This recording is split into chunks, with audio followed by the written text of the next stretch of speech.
예, 매주 경제 이슈에 대해서 저희가 풀어드리고 있는데요. 오늘은 그 언론 보도를 통해서도 가끔씩 나오고 있는 그 중국판 나스닥에 대해서 저희가 이야기를 나눠보도록 하겠습니다. 상승미소 이명록 경제 칼럼니스트 나와 있습니다. 어서 오십시오. 네, 안녕하세요. 안녕하세요. 그 과학기술 혁신판이라고 하잖아요. 예. 이제 중국판 나스닥이다라고 별명을 우리가 붙이긴 하는데 네. 개념부터 한번 설명을 해주시겠어요? 예, 화면을 좀 보시면서 예. 설명드리겠습니다. 그 과학기술 혁신판 정식 명칭은 커창반입니다. 네. 발음하기 쉽지 않은데요. 영문명은 스타마켓. 작년 11월입니다.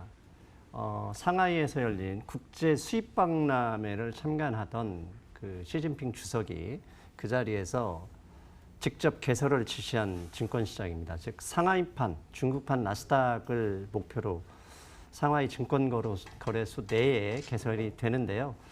다음 주 월요일에 그 거래가 시작됩니다. 예. 당연히 그 상하이 증시나 선전 증시에서 상장하는 뭐 절차적인 문제보다는 상당히 좀 가볍게 라이트하게 시작이 되는데 여기에 주력으로 상장되는 큰 분야는 두 분야로 빅데이터, AI, 신에너지 등의 첨단 기술 산업과 전략적 신흥 산업 이렇게 크게 두 가지 분야로 나눠집니다. 예. 그 말씀해주신 첨단 예. 기술 산업이야 우리에게도 좀 익숙하긴 예. 합니다. 빅데이터, AI, 뭐 예. 신재생 에너지. 근데 이제 궁금해지는 것이 전략적 신흥 사업이라는 건데 예. 이 부분은 구체적으로 그리고 예를 들어서 어떤 분야가 있을까요? 예. 그 앵커님께서 말씀하신 대로 첨단 기술 산업은 이미 4차 산업혁명에서 주력으로 나오는 것들이죠. 예. 이런 것들이고 첨단 전략적 신흥 산업들 이것은 2010년 중국 국무원 원자바오 총리가 계실 때 선언했던 건데요. 이때 전략적 7대 신흥 산업이라고 이야기가 나옵니다. 보면 7대 상산업, 신에너지, 전기자동차, 신소재, 최근에 있는 뭐 차세대 IT, 에너지, 바이오, 첨단 제조 장비 이렇게 되는데요. 결국 이 두 가지를 합하면 첨단 기술 산업과 전략적 신흥 산업 두 가지를 합하면 우리가 자주 봤던 그림이죠. 메이드 인 차이나 2025. 예. 즉 2025년에 주요 핵심 분야에서 중국이 전 세계 글로벌 넘버 원이 되겠다는 분야를 포괄하는 그림이 됩니다. 네. 보면 지금 하고 있는 거랑 지금 밀고 있는 거랑 4차 산업혁명 다 들어가 있긴 하네요, 얼추. 그렇습니다. 이걸 다 하면 뭐 중국이 절대 강자가 되죠. 아, 그러게요. 네. 예. 근데 참 이것도 보면 기존에 어떤 전용 증시 있지 않습니까? 중국 내에서 봤을 때도 예전에 전용 증시 사례를 보면 네. 5년이 걸린 것도 있고 예. 10년이 걸린 것도 있는데 이거 과학기술력 심판 같은 경우에는 지금 한 7개월, 8개월 만에 좀 여는 거란 말이죠. 물론 모든 기업들, 그러니까 해당되는 모든 기업들이 다 이제 네. 들어간 건 아닙니다만은 이것도 좀 의미를 둘 수 있을 것 같은데 이렇게 빠르게 전용 증시가 또 하나 꾸려지는 의미 좀 어떻게 분석하고 계세요? 결국은 미중 무역 분쟁에서 그 이유를 찾아야 된다고 봅니다. 예. 결국 지금 미국과 중국의 이 무역 분쟁은 결국은 글로벌 패권을 놓고 싸우는 형태잖아요. 그래서 결국은 커창반이라는 이 중국판 나스닥도 결국은 패권 싸움의 일환으로 준비하는 것이다라고 말씀드릴 수 있습니다. 그걸 좀 구체적으로 말씀드리기 위해서는 결국 역사를 좀 보여드려야 예. 되는데요. 화면에 보시면 그 유럽이 글로벌 전 세계 역사의 전면으로 나타난 건 얼마 되지 않았습니다. 유럽이 전 세계 전면으로 나타난 것은 중상주의 약 15세기, 16세기 시점에 나왔습니다. 예. 근데 중상주의가 뭐냐면 어렵게 생각할 필요 없고 금이 최고다라고 생각하시면 되거든요. 과거에는 무역 거래를 하면 결국 금을 가져오는 것이었죠. 근데 이제 금을 가져오기 위해서는 결국은 새로운 나라를 뚫어야 됐어요. 예. 그럼 새로운 나라를 뚫으려고 보면 결국은 유럽에서 당시에 돈이 가장 많이, 금을 가장 많이 벌 수 있는 것은 도자기, 향료 이런 거였는데 네. 그 루트가 보면 비단길이었고 비단길이 종착지는 결국 오스만 투르크가 다 완전히 지배하는 곳이었거든요. 오스만 투르크를 피해서 이런 상품들을 가지고 돈을 벌려면 어떻게 하냐면 결국은 서쪽으로 배를 타고 가는 수밖에 없었어요. 그런데 한 번도 그 당시만 하더라도 지금이야 지구가 둥근 게 상식이지만 그 당시만 하더라도 결국 지구가 중심이라고 생각했고 나가면 낭떠러지가 있어서 떨어질 거라고 했고요. 또 얼마나 많은 돈이 들어갈지 모르는 상황이었어요. 그렇기 때문에 결국 어딘가에서 투자를 받아야 됐고 그 투자를 최초로 투자를 받았던 게 우리 역사책에 외운 콜럼버스죠. 예. 스페인의 그 이사벨 여왕으로부터 투자를 받아서 결국은 그 서인도 제도라는 지금 바하마 일대를 착륙하게 되고 그로 인해서 이제 유럽이 절체강타가 됐죠. 그래서 이 역사를 말씀드리는 게 뭐냐면 결국 유럽이 전 세계의 전면으로 나타났던 것은 과학기술이 여러 가지가 있지만 그걸 가능하게 했던 힘은 결국 돈, 금융이었다. 그래서 금융을 제대로 정비하지 않으면 세계사의 전면으로 나타날 수가 없다. 그런 면에서 커창판도 그 일환으로 봐야 된다고 저는 생각을 합니다. 예. 그 중국이 금융 부분에서 글로벌 넘버원이 되려면 해결해야 되는 게 두 가지가 있습니다. 당연히 그 달러의 힘과 맞출 수 있는 기축통화가 되어야 하는데 현재 달러 기축통화 시스템 안에서 기축통화 대우를 받으려면 결국 페드, 미 연준의 무제한 양적 완화 대상국이 돼야 되는데 그건 불가능하다고 봐야 되지 않습니까? 예. 적국한테 달러 창구를 열어줄 나라는 없을 테니까요. 그렇다면 미국의 연준이 도와주지 않고도 기축통화가 되는 방법은 결국은 글로벌 넘버원 기술을 확보하는 거고 그러기 위해서는 당연히 금융이 필요합니다.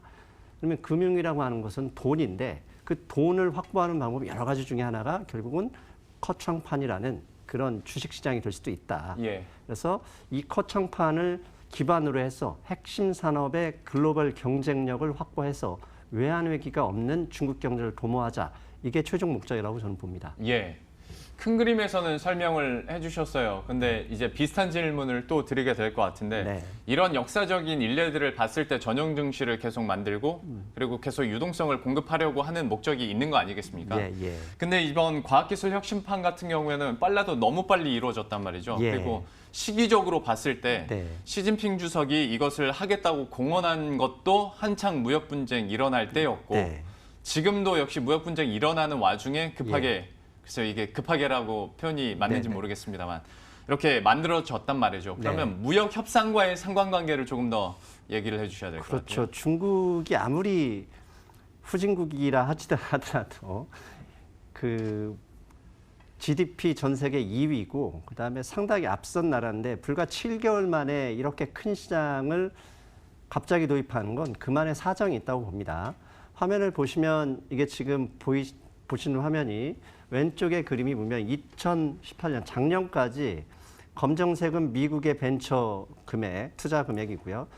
붉은색은 중국에서 일어난 중국의 벤처 투자 금액입니다. 보면 2013년 이후로 지속적으로 금액이 늘어나면서 미국과 큰 금액 차이가 없었어요. 그런데 오른쪽 화면을 보시면 2018년 2분기 이후에 저 금액이 급속도로 줄어듭니다. 오른쪽은 전부 다 중국입니다. 검정색이 미국이 아니라 오른쪽 화면은 전체 중국의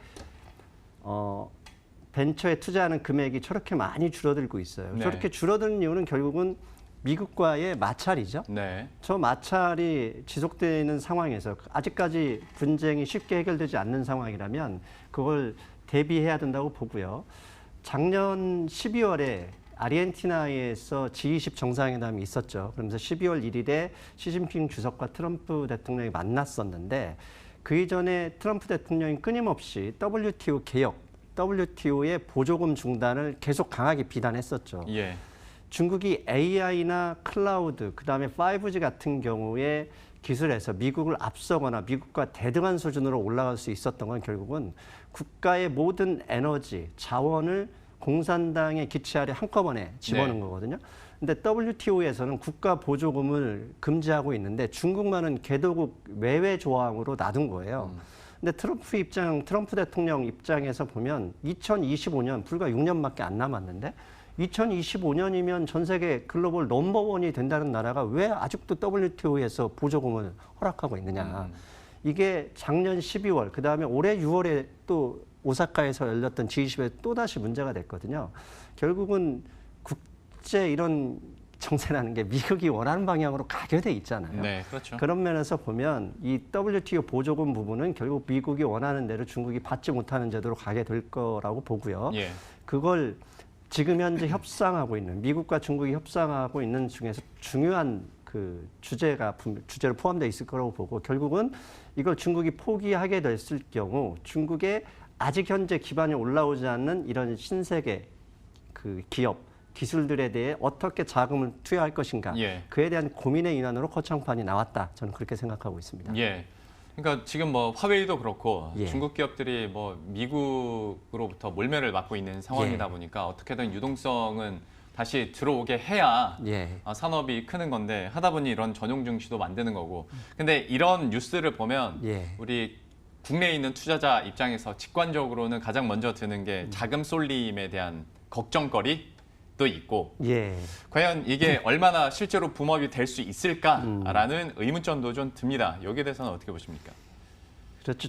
그런데 이제 한편으로 보셔야 될 게 중국 증시의 특징이 뭐가 있냐면 개인 투자자 비율이 95% 이상이에요. 네. 지금 보시는 화면은 외국인 비중입니다. 예. 그러니까 외국인 밑에 위에 그 파란색은 중국 본드고요. 예. 밑에가 주식인데 3%가 채 되지 않습니다. 그러니까 G2라는 나라의 외국인 비중이 이렇게 낮다는 얘기는 거의 다 현재 중국 증시를 이끌어가는 건 개인 투자자고 개인 투자자는 사실 이성이라기보다는 감성적으로 움직이잖아요. 예. 그래서 처음에 그런 일이 벌어지면 결국 버블이 발생하고 버블이 발생한다는 얘기는 돈이 많이 몰린다는 얘기입니다.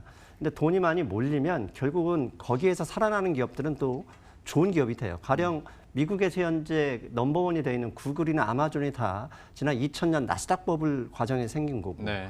한국의 경우 네이버나 다음, 카카오도 결국은 코스닥 버블 상황에 생긴 거거든요. 그러니까 버블이 꼭 나쁜 것만 아니고 버블에서 들어오는 돈으로 그런 돈으로 정말 좋은 기업들이 탄생한다면 중국 경제로서는 나쁠 게 하나도 없는 거거든요. 예. 다만 이제 그 돈이 상하이 증시나 선정 증시에서 빠질 가능성은 충분히 가능성이 높다고 봅니다. 예. 참 이게 역사적 흐름이나 현재 이슈들과 접목을 시켜서 과학기술 혁신판, 중국판 나스닥을 저희가 듣다 보니까 이걸로는 시간이 좀 모자른 감이 그렇습니까? 있습니다. 만약에 또 이것이 실제로 중국 증시와 또 국내 증시에 영향을 미친다고 저희가 판단이 되면 다시 한번 시간 마련해서 예. 한번 이야기 나눠보도록 하겠습니다. 지금까지 상승미소 이명록 경제 칼럼니스트와 함께했습니다. 고맙습니다. 네, 감사합니다. 네, 그럼 저희도 여기서 인사드리도록 하겠습니다. 식사 맛있게 하시고요. 저희들은 내일 이 시간에 다시 찾아뵙도록 하겠습니다. 시청해주신 여러분 고맙습니다.